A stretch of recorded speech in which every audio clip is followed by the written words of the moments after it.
habló de su amigo el doctor René Favaloro, me puse a pensar que me hubiese gustado hacerle una entrevista al doctor Favaloro, pero ya no podía. Y también me puse a pensar a quién me hubiese gustado entrevistar. ¿Aquel médico, aquel científico que descubrió el bypass y que tantas vidas salvó?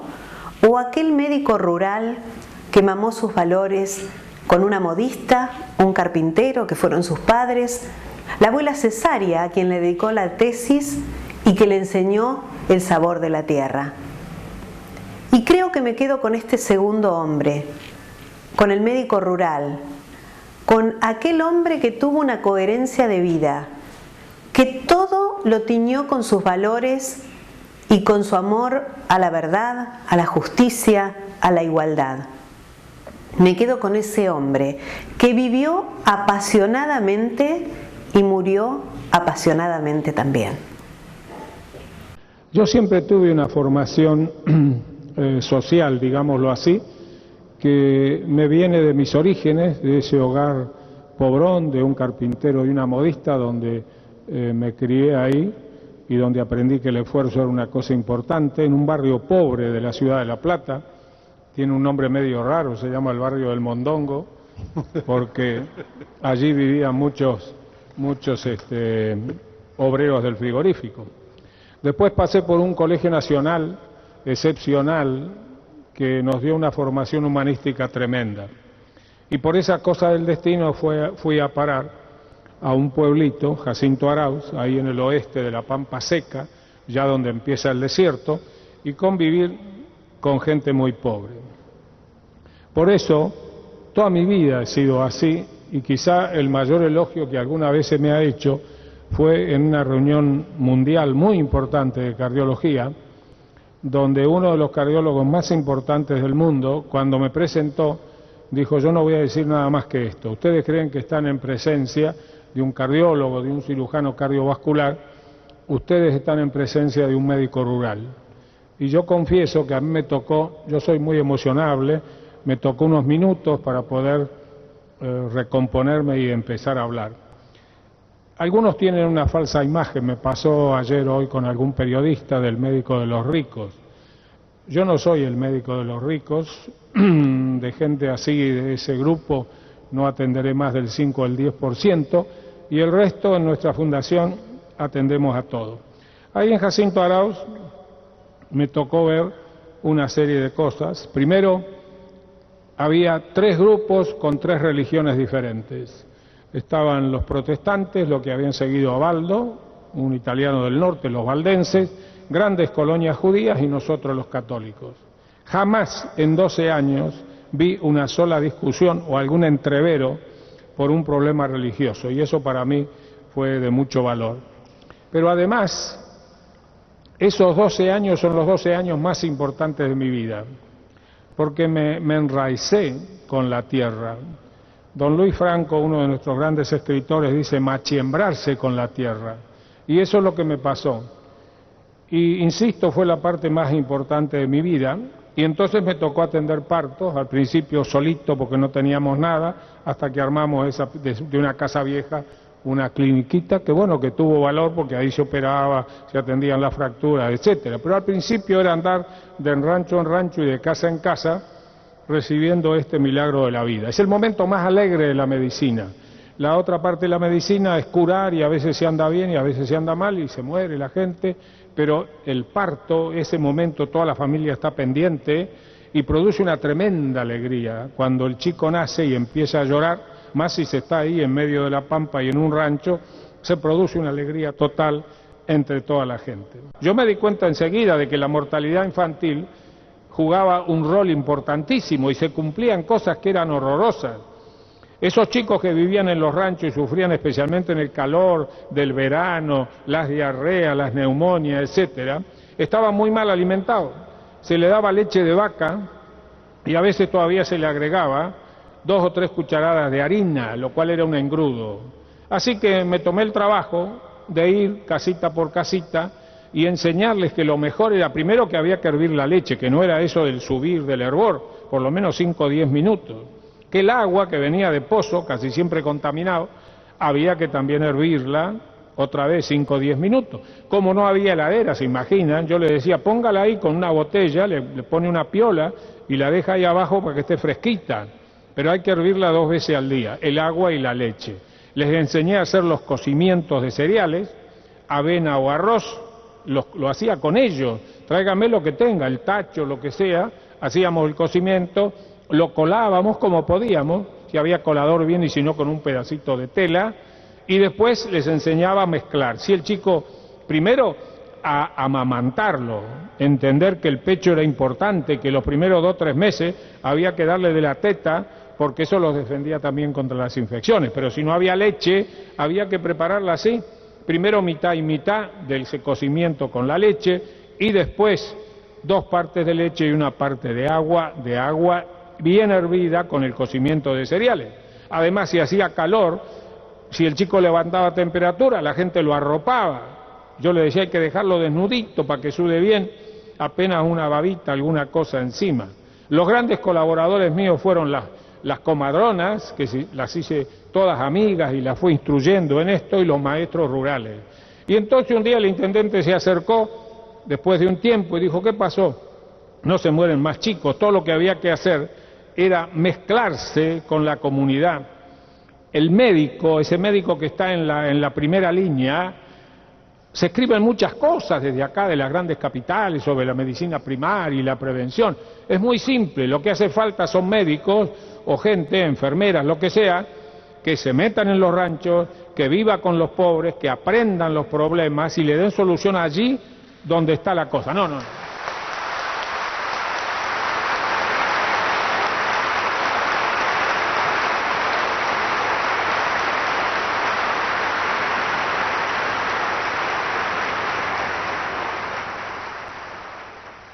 Yo pediría que sea el primero y el último. Yo creo que ninguno de nosotros venimos a buscar aplauso acá, vinimos a que razonemos, pensemos y salgamos con alguna cosa.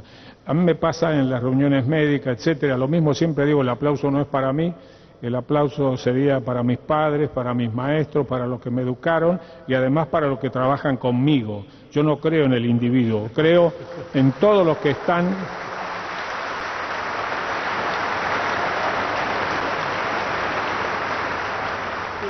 Yo creo en el trabajo comunitario, como estoy seguro el padre Menapace, es la comunidad, la cosa conjunta la que va. Pero entonces, insisto, eso es lo que hace falta. Y lo que hace falta es hacer lo que hace la Universidad de Tucumán. El título no se da hasta que ese médico recién recibido vaya 1 año a trabajar a las zonas rurales. Eso debería ser obligatorio para que ese médico, otra vez. Y bueno, ¿qué vamos a hacer? Debería ser obligatorio, de antes de darle el título, que vaya allí. Hay tantos lugares para ir, se pone al lado de un médico rural, se pasa 1 año y va viendo todos estos problemas.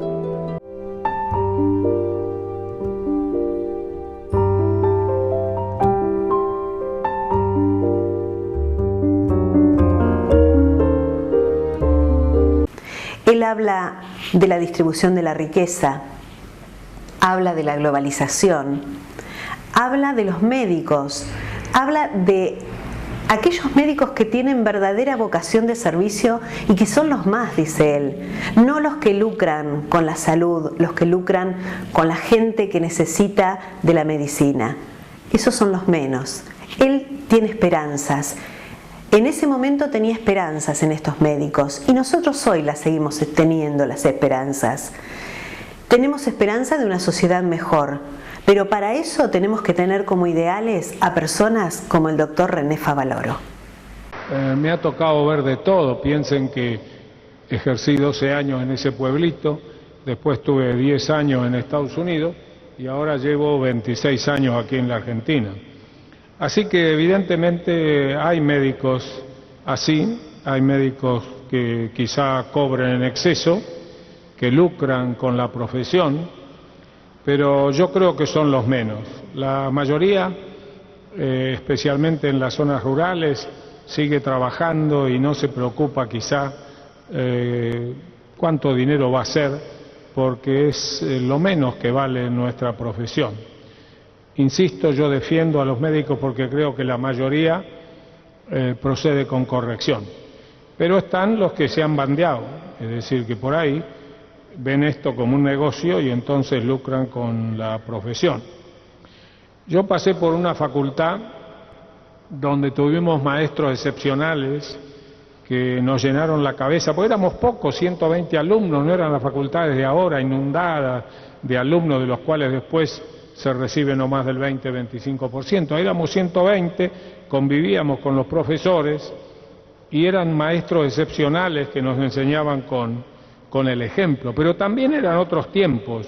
La sociedad de nuestro tiempo no era esta que estamos viviendo.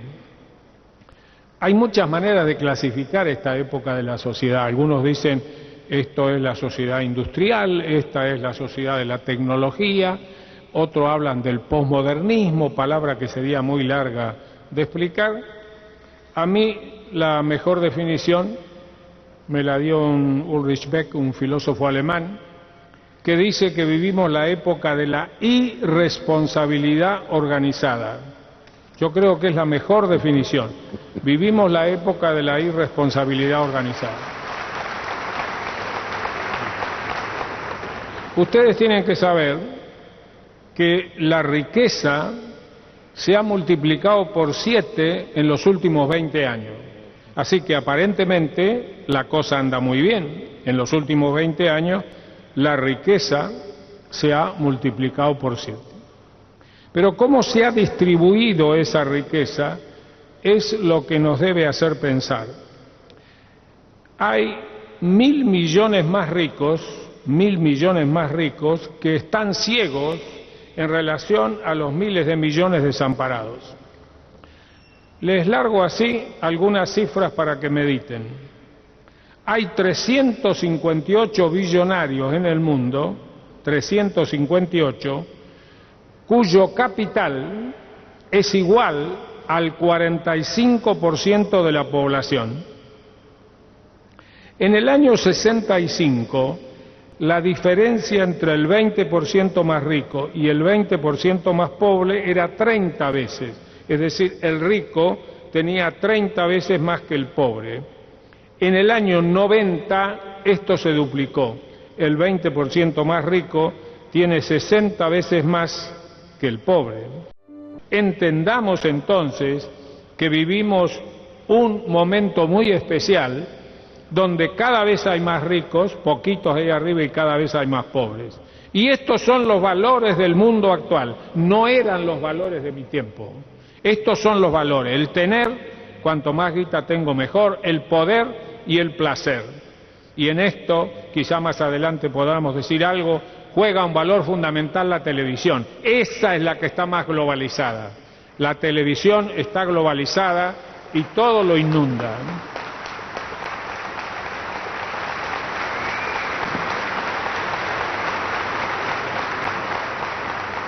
En este mundo que me toca vivir, se le da muy poco valor a los valores del espíritu, como puede ser el convencimiento de la fe. Yo he tenido la suerte de estar muy sano. La única vez que tuve una enfermedad importante fue hace 5 años con la hepatitis, que uno se la pesca de los pacientes cuando los está operando. Los médicos no podemos sacarle el cuerpo a nada. Si hay un paciente que ha tenido hepatitis, tenemos que operarlo, la hepatitis B, y si nos pinchamos, nos puede pasar alguna cosa. Yo confieso que he operado varios pacientes con SIDA y no podemos dejar de operarlo, hay que ir a operarlo, es nuestra obligación. Entonces me pesqué esa hepatitis, confieso que estuve muy mal. Hice lo que le digo a todos los médicos, me he cansado de operar médicos, siempre le digo lo mismo: usted, José Pérez, no pida ningún privilegio, entre por la línea esa donde entran todos los pacientes, porque si empieza a pedir privilegios o no. Así que cuando estuve enfermo, todo el mundo se sorprendió que este hombre que trabaja 10, 12 horas por día y está siempre trabajando a lo loco, ahora estaba ahí en la cama quietito, recibiendo todas las cosas que había que darle. Durante 2 semanas pensé seriamente que me iba a morir. Hubo una semana que todo estaba mal, la coagulación era un desastre, los valores del hígado estaban deshechos. Y en los momentos que estaba solo ahí en mi habitación, lógicamente me acompañaba mi mujer, pero estaba en otra habitación, había momentos que estaba solito.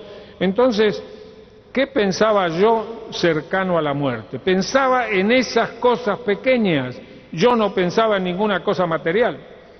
Recuerdo claramente, y no estoy mintiendo porque no acostumbro a hacerlo, que decía, no voy a poder ver más los atardeceres. Yo vivo enloquecido con los atardeceres. Los más hermosos atardeceres están en La Pampa, quizá por la sequedad del aire y el viento que sopla y hace un montón de mezcla de colores.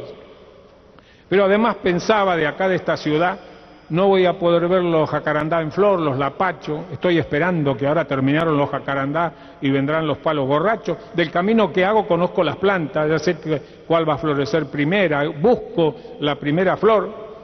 Y en el barrio que vivo, a pesar de ser un barrio bacán, porque fui ahí de casualidad, pero ahí vivo y es así, como hay muchas plantas, a mí me despiertan todas las mañanas los zorzales, y tengo todas las mañanas, a las 5, a las 6 empiezan a cantar. Los sábados y domingos es una maravilla, porque no voy a trabajar si no hay urgencia, y las calandrias. Y en eso pensaba en los atardeceres, en las flores, en la belleza de la naturaleza, en el canto de los pájaros. No pensaba en ninguna cosa material, porque creo que esas pequeñas cosas son las que valen.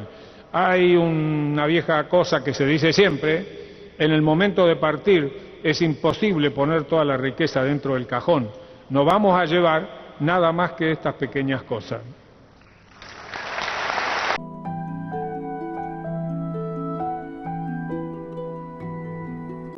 Y sin duda, el doctor René Favaloro amaba a los jóvenes. Amaba a esos jóvenes que lo rodeaban todo el tiempo y que querían aprender, que estaban ávidos de conocimiento.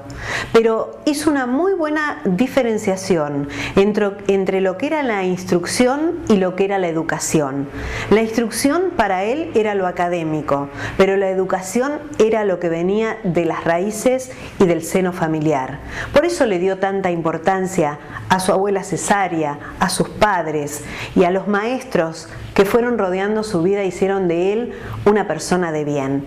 También habla de los medios de comunicación, que claro, no alcanzó a ver lo que está pasando en nuestros días con los medios de comunicación. Habló de la televisión globalizada y responsabilizó a los medios de comunicación por lo que está pasando en la sociedad. Yo creo que hay que hacer una gran diferencia entre la instrucción y la educación. Yo, como el padre Mena Pase, le dedico mucho tiempo a los jóvenes. Esto no es muy conocido. Empezaron a pedirme, especialmente de los colegios secundarios, a que yo fuera y pasara un par de horas con los chicos. Así, al poco tiempo me di cuenta que esto era un esfuerzo enorme. Yo tenía que salir de la sala de cirugía corriendo y a lo mejor llegar a las 11, las 12 para estar hasta las 2 de la tarde, y a lo mejor hablaba para un grupo muy pequeño de chicos. Entonces resolvimos que delegaciones de 5 o 10 de cada colegio vengan a la fundación, y en el aula grande juntamos siempre 120, 150 jóvenes, cada uno viene con su grabadora, algunos vienen con su maquinita para filmarlo, y entonces allí hablamos durante 2 o 3 horas de los temas más trascendentes de nuestro tiempo. Así que realmente cada mes, mes y medio esto se produce, y en los últimos años entonces he acumulado una experiencia muy grande en el intercambio con ellos. Son chicos, insisto, de los 2 últimos años del secundario, así que están entre 16 y 18 años algunos. Y les cuento algunas cosas. Al principio hay que hablar 15, 20 minutos para que se ablanden, para que se den cuenta que uno es un hombre común, que no es el gorila ese que está por ahí, sino que es un hombre común. Y entonces uno le cuenta algún chiste, alguna cosa, aunque yo soy muy malo para los chistes, pero bueno, le cuento alguna cosa circunstancial para que entremos en confianza, porque lo que me interesa es el diálogo, y a través del diálogo poder hablar de cosas trascendentes. Generalmente cuando empiezo yo les hago entender que vengo así de una familia humilde, que me crié en un barrio muy pobrón, como ya lo dije, y de lo que más me enseñaron era que sin esfuerzo no se conseguía nada, porque yo lo veía a mi padre trabajar 8, 10, 12, 14 horas diarias, no había sábado ni domingo. Yo creo que el único día del año que descansaba era Navidad o Año Nuevo. Yo tengo en mi mente, yo venía con el tranvía a las 12, la 1, después de haber ido con los muchachos a lo mejor a algún cine, alguna cosa, y ya veía, porque mi barrio era muy abierto, con mucho terreno baldío, la luz en el tallercito. Él estaba ahí con sus gubias, sus cosas, haciendo de la madera ese arte tan maravilloso que hacía en sus manos. Y era cierto, te pasaba hasta las 10, las 11, las 12 de la noche. Y mi madre arriba de la máquina cosiendo, porque lo que mi padre producía no alcanzaba. Así que muchas de mis horas las dediqué con una abuela materna, que por ahí en los libros la he nombrado. Le dediqué mi tesis cuando yo me recibí. El título era doctor en medicina, no es como ahora, entonces había que hacer una tesis para alcanzar el doctorado. Y yo le dediqué la tesis a mi abuela. Me acuerdo que hablé con mi madre muy cuidadosamente y le tuve que pedir disculpas y le dije, mirá mamá, vos me entenderás porque a lo mejor es tu madre, pero yo creo que debo dedicarle la tesis a ella. Y mi madre estuvo de acuerdo. Y ustedes van a ver que en una página dice a mi abuela Cesárea, que me enseñó a ver belleza hasta en una pobre rama seca. Esa fue mi dedicatoria, porque con ella convivía, especialmente en las tardes, íbamos al huerto, aprendí a hacer la quinta, a cuidar de los animales, y era totalmente analfabeta, pero sin embargo tenía una cultura impresionante. Hablaba de una manera muy especial, yo creo que a veces era pura poesía, y los consejos que recibían eran extraordinarios de una mujer que era analfabeta. Mi abuelo era un leido, mi abuelo hablaba del Dante, de Virgilio, recitaba poesías, pero esa abuela analfabeta con la cual yo me crié realmente influyó tremendamente en mi vida. Y después vino todo eso de ir al colegio y la instrucción. Yo le digo a estos chicos, si ustedes me tomaran examen hoy, yo estoy seguro que me aplazan. Es decir, si empezamos a hablar de catetos, hipotenusa, no sé cuál es el río más largo y la montaña, y no sé, tantas cosas que se preguntan, las monocotiledonias, cosas que a uno le han quedado los nombres, estoy seguro que me aplazan. Pero donde no me aplazan es de las cosas trascendentes que recibí de mi familia, de los maestros esos de las escuelitas de barrio y fundamentalmente del Colegio Nacional, donde tuve un grupo de profesores excepcionales que nos llenaron el alma de humanismo. Y entonces nos metieron las cosas trascendentes. Primero esto del esfuerzo, después la honestidad. La honestidad, había que ser honesto y había que demostrarlo a cada rato. La responsabilidad. El hombre tiene 3 clases de responsabilidades. Tiene la responsabilidad individual consigo mismo. Esto lo escribió muy bien Louis Pasteur, este gran científico de Francia. Dijo, hay una responsabilidad conmigo para ver hasta dónde quiero aprender y cómo quiero aprender y cómo el aprender no termina nunca. Después está la responsabilidad con la familia y ahí no termina la cosa. Está la responsabilidad con lo social, de eso ya hemos hablado. Aprendimos que la libertad era importante, que había que defender la libertad, los derechos del hombre, y por sobre todas las cosas que había que ser solidario. Y esto de la solidaridad, de la cual Luis y Menapace ya hablaron, es realmente un hecho trascendente. Yo soy un convencido que cuanto más pobre es la gente, más solidaria es. No tengo de esto la menor duda, se lo puede ver a cada rato. Pero entonces estos valores trascendentes son los que quedaron en mi alma. Esto era educación, no era instrucción. Hoy hablé de la televisión y entonces soy un convencido que la televisión no es en mi país. La televisión es lo que más ha globalizado el mundo. Uno puede ir a La Quiaca o a, no sé, San Martín de los Andes, o puede estar en Estados Unidos, pero puede estar en Rusia, puede estar en donde sea. A mí por razones de mi tarea docente me toca viajar, y la televisión es lo que ha envuelto todo. ¿Qué valor le da la televisión? Y al dinero, a la guita. Fíjense los programas de televisión. Cuanto más guita reparten, más rating tienen. Entonces el dinero y el dinero. El tener. Yo en mi época, el fútbol más grande de la Argentina se jugó entre el 33, 35 y el 45. No me vengan a mí con las cosas de hoy. Aquel fútbol, para los que están acá y algunos de mi edad seguro que están sentados, diga que estuvo la guerra mundial, la segunda guerra mundial, y nosotros no pudimos ir a jugar mundiales. Salíamos a cualquier lado y los llenábamos de goles a todos. porque no se podía armar un seleccionado, no porque no hubiera, sino porque la discusión era quién va a ser centroforward, quién va a estar acá. Bueno, pero había jugadores excepcionales, yo nombraría, qué sé yo, al Chueco García, a Erico, a Moreno, etcétera. Nosotros nunca supimos cuánto ganaban. Hoy el jugador tal vale tanto y todos los días salen los diarios. Este brasilero, qué sé yo, 130 millones, ahora están por vender a Salas, el de River, 30 millones, cifras fabulosas. Y ese es el mensaje que le damos a los chicos, por eso los padres también los llevan a probar a los chicos para ver si por ahí enganchan, porque ese es el valor. El gran futbolista nuestro, que yo he gozado con él, siempre está acompañado de las tiritas, de la gorrita, de la cosa, que siempre es el dinero, y lo mismo pasa con la mejor tenista, y lo mismo pasa en Estados Unidos. Hay basquetbolistas que ganan 150.000, 200.000, 200 millones de dólares por año. Quiere decir que el mensaje de la televisión es ese: la guita y la guita y la guita. Y el otro es la violencia.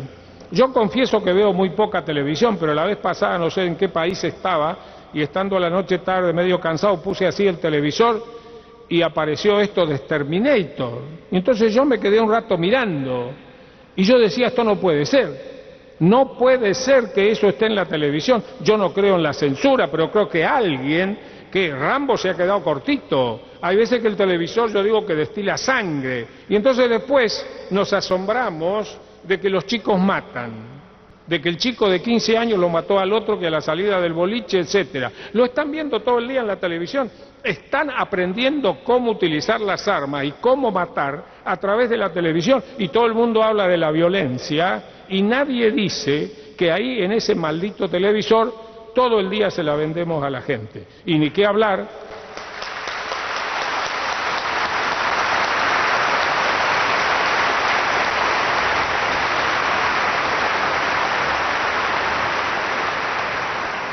Ustedes saben dónde está el índice más alto de homicidios y suicidios entre los jóvenes, es decir, todo lo relacionado a un arma.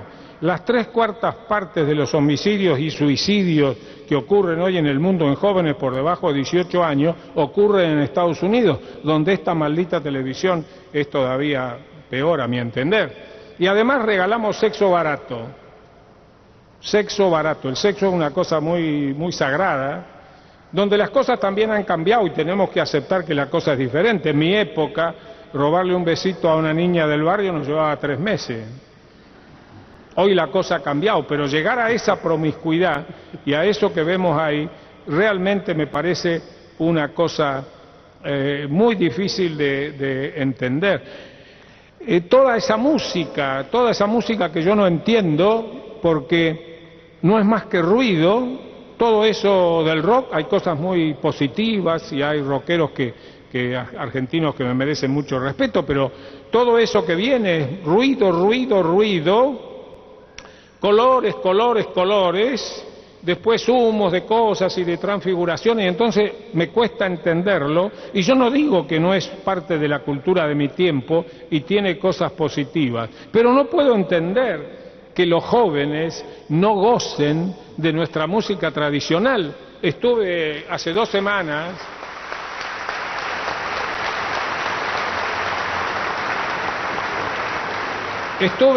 semanas o algo menos en Jujuy, porque vamos al interior con algunos de los médicos tratando de llevar el conocimiento. Lo hicimos desde un principio, organizamos el país en lugares y fuimos al interior para mejorar, viejo médico rural, mejorar la medicina del interior. Pasé 2 días maravillosos en Jujuy, 2 días maravillosos porque estuve en contacto, me hicieron llorar hasta las lágrimas. El primer acto fue en el hospital, un hospital zonal que cumple una tarea social tremenda. Trajeron un grupo de chicas de 15, 16, 17 años con una directora que tendría 30 y se pusieron a cantar en quichua y terminaban con algunas cosas en nuestro idioma, en el español.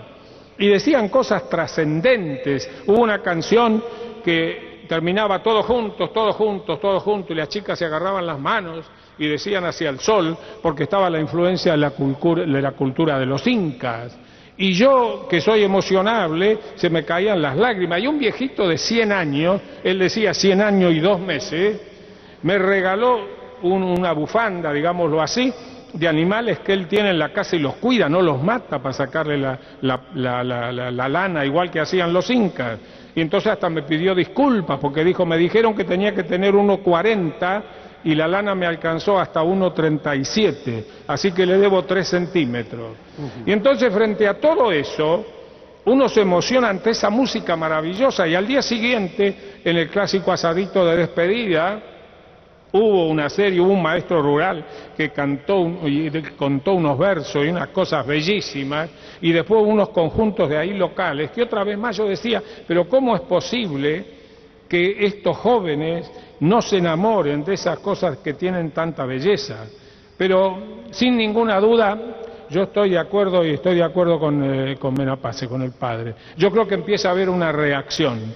Cuando hablo con estos chicos, empieza a haber una reacción. Yo creo que están llenos hasta el hartazgo. El americano dice fed up, cuando la comida ya no da más. Yo creo que están llenos hasta el hartazgo, y creo que muchos de ellos ya empiezan a cansarse de todo eso y le empiezan a dar trascendencia a los valores que hemos hablado al principio.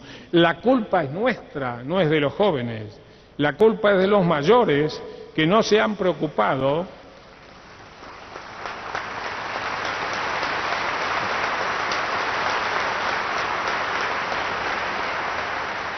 La culpa es nuestra, que no nos hemos preocupado de que a través de la educación, no de la instrucción, a través de la educación, desde el hogar, desde la escuela primaria, desde la escuela secundaria, para los que tienen acceso a ella, no hayamos dado valor a estas cosas trascendentes que van a ser y nos van a acompañar el resto de nuestra vida.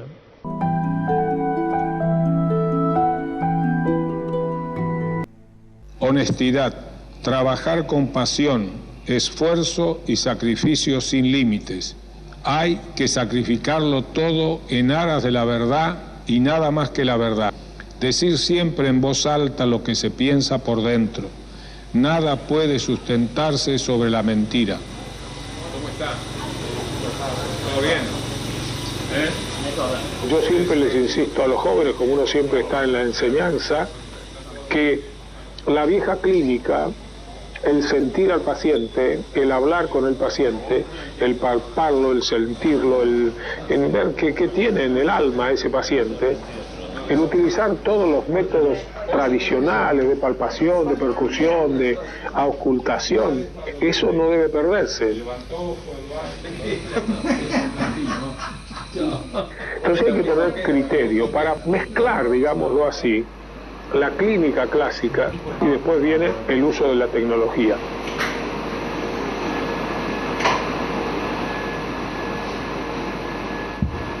Porque vivimos un momento muy particular de nuestra sociedad que se ha transformado en una sociedad profundamente materialista, donde el tener, el poder y el placer es lo que predomina.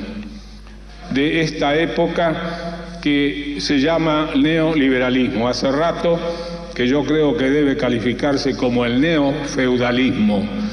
Los señores feudales tenían la obligación de mantener a los pobres con buena casa, bien comidos, bien alimentados, porque de ahí salía su rédito. En este neofeudalismo los de abajo no cuentan, porque el desarrollo tecnológico ha hecho que la mano de obra a veces sea secundaria. Creo que todos estamos hambrientos de paz, justicia y libertad. Creo que Latinoamérica a todos nos duele hasta el tuétano. Nos salvaremos cuando todos luchemos juntos en busca de otra emancipación. Este debería ser nuestro compromiso ineludible. Qué placer escuchar al doctor René Favaloro, y qué bueno tener esto documentado para que hoy todavía se pueda compartir. Realmente el doctor René Favaloro tuvo un paso por el mundo y dejó su huella. Dejó su huella que quizá, como una utopía mía, me gustaría verlo más en los medios de comunicación, y no solamente ahora. Me gustaría verlo en los medios de comunicación, en las escuelas, en los discursos de los políticos, teniéndolo como faro, como referente. Realmente él tenía sueños, tenía sus utopías, y Mamerto Menapace me decía, en ese sillón que está sentada, 15 días antes de su suicidio estuvo sentado el doctor. Y él dijo que si no podía cumplir sus utopías prefería morir. Y realmente así lo hizo, ¿no? Porque realmente sus utopías no se podían cumplir. Con gente que no lo escuchó, con gente que pensó que no tenía importancia lo que decía. Y él toma en esta última parte un texto de Galeano, del mundo del revés, donde todo está patas para arriba, y si lo diéramos vuelta, ¿qué es lo que pasaría? Hoy esta vida consagrada es un homenaje a un grande, a un argentino grande que pasó entre nosotros, dejó su huella, pero sus palabras todavía están. Eduardo Galeano es un hombre excepcional que ha escrito libros trascendentes y que siempre ha estado comprometido con Latinoamérica. Yo siempre digo que yo no podría vivir sin ilusiones y utopías. El día que no tenga más ilusiones, prefiero morirme. Y entonces este texto que él redactó, me parece que es eso, está lleno de ilusiones y utopías. Dice, el derecho de soñar no figura en la Declaración Universal de los Derechos Humanos de las Naciones Unidas, que es un documento del año 48. Pero el derecho a soñar es el que le da de beber a todos los demás derechos, que si no fuera por el soñar, se morirían de sed. Así que vamos a delirar por un ratito. Vamos a suponer que el mundo, que está patas para arriba, se pone sobre sus pies. Deliremos. El aire estará limpio de los venenos de las máquinas y no tendrá más contaminación que la que emana de las humanas pasiones. La gente dejará de ser comprada por el supermercado, manejada por el automóvil, programada por la computadora, mirada por el televisor. El televisor dejará de ser el miembro más importante de la familia y será tratado como la plancha o el lavarropas. Los economistas se dejarán de llamar nivel de vida al nivel de consumo y calidad de vida a la cantidad de cosas. Los cocineros dejarán de creer que a las langostas les encanta que las sirvan vivas. Los historiadores dejarán de creer que a los países les encanta ser invadidos.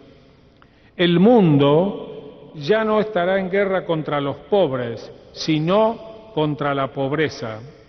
Y la industria militar no tendrá más remedio que declararse en quiebra por siempre jamás. Nadie morirá de hambre porque nadie morirá de indigestión. La educación no será el privilegio de quienes puedan pagarla y la policía no será la maldición de quienes no puedan comprarla. La justicia y la libertad, hermanas siamesas condenadas a vivir separadas, volverán a juntarse bien pegaditas, espalda contra espalda. Yo pido que todos sigamos soñando.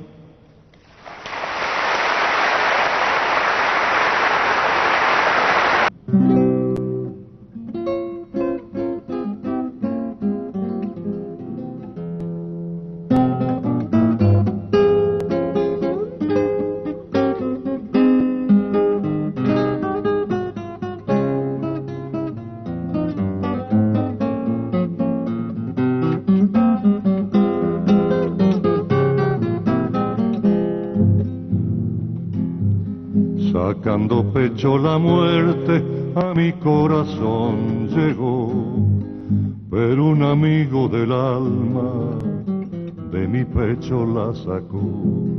Pero un amigo del alma de mi pecho la sacó. Con ojos y manos limpias mi llaga cicatrizó, y en 2 hilitos de vida ya fue el milagro de Dios. Y en 2 hilitos de vida ya fue el milagro de Dios. Respirando por los poros, pura ciencia y pura fe, sueña René Favaloro un país que nunca fue. Sueña René Favaloro un país que nunca fue.